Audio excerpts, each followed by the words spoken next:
Hi, everybody. I wanted to talk today about part 3 of our curriculum and what that involves. You probably have read through the syllabus by now, and you know that part of what we are about to do is write our goals and objectives. We're also going to come up with activities that support the learning that's going to take place for our curriculum. And if needed, we're going to create a supply list.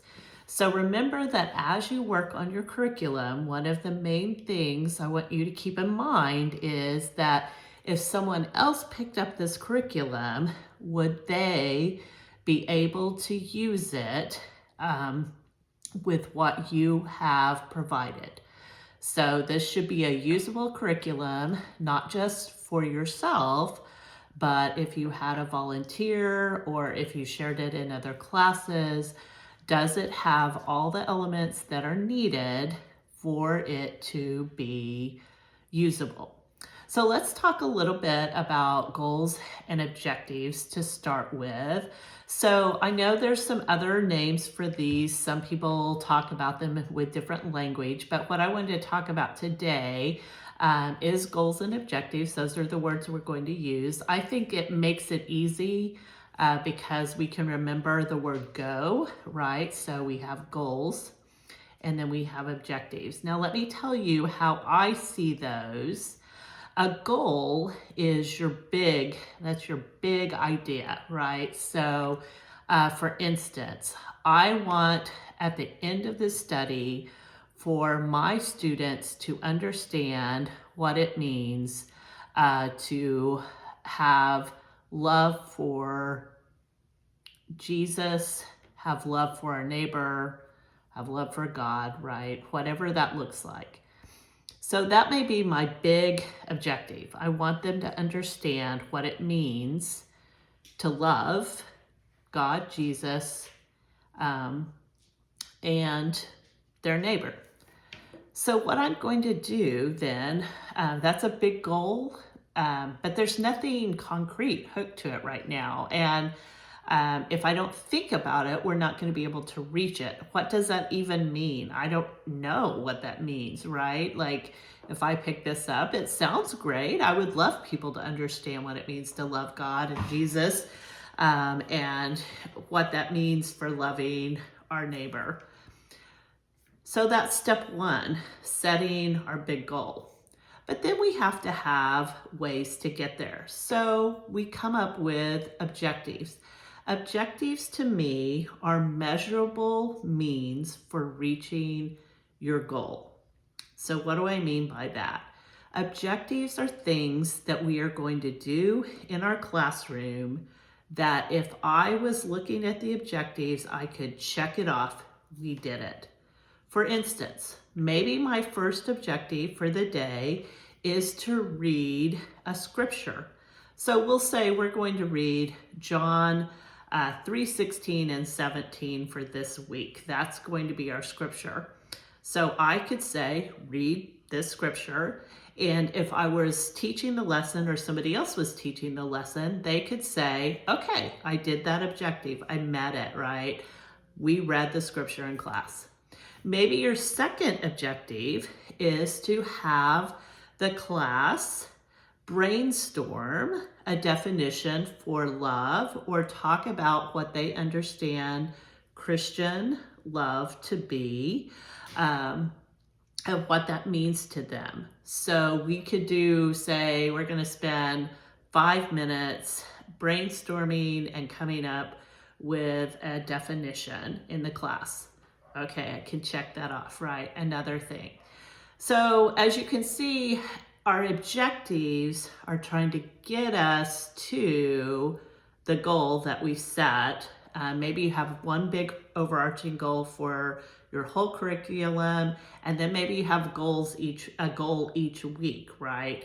You shouldn't have more than 1 or 2 big goals usually, because if they're that big, it's going to take lots of objectives to get there. But objectives are those things that we do that help us reach our goal.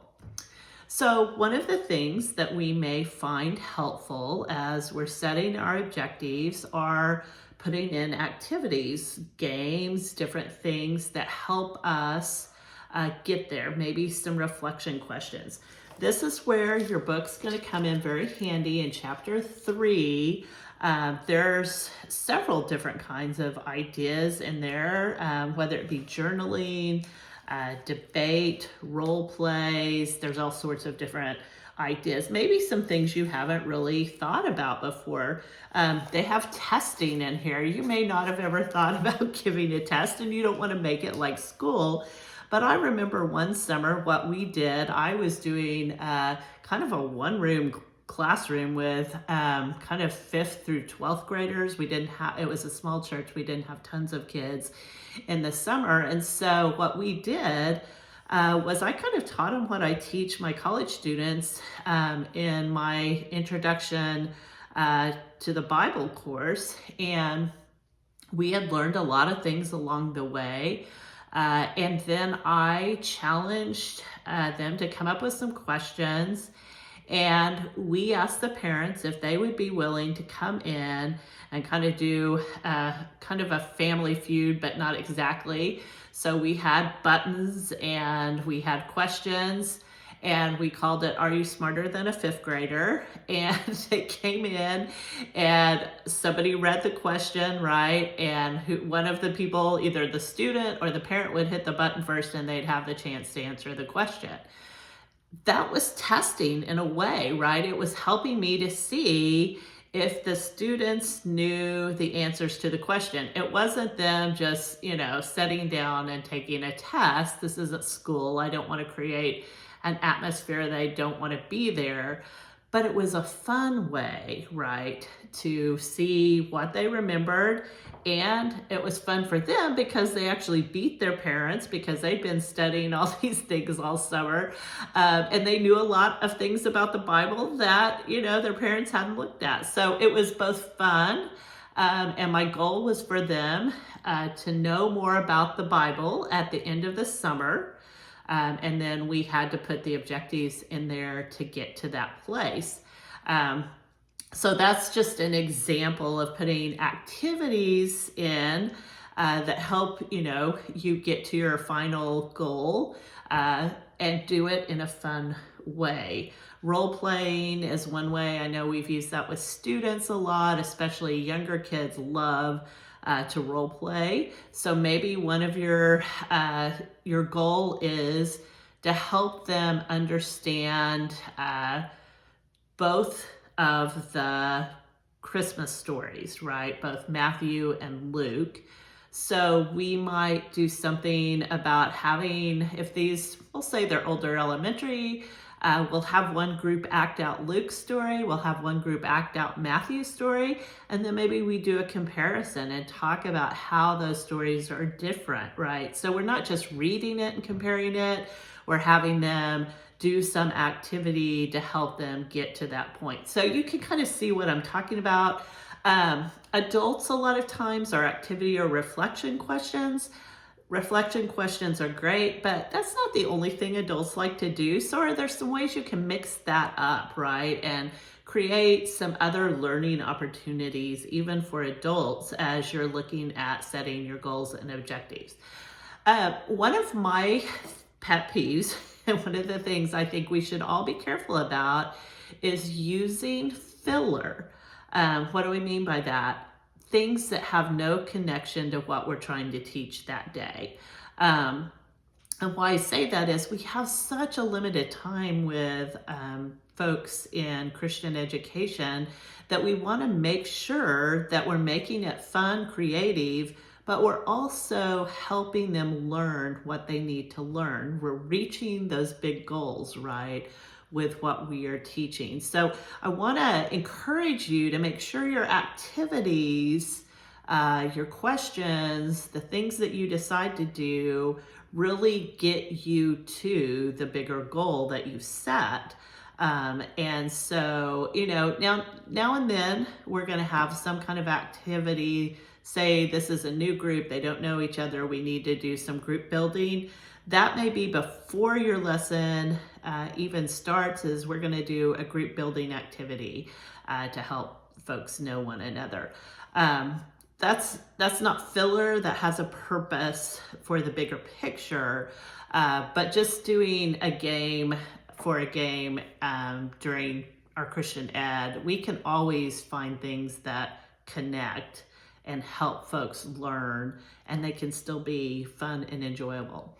The other thing that comes out of setting up your objectives is that you may decide, oh, these are the supplies I need. So from that, you may need to make a supply list. Say, I need markers, I need blank paper, I need scissors, I need squishy balls, I need, whatever, you get the picture.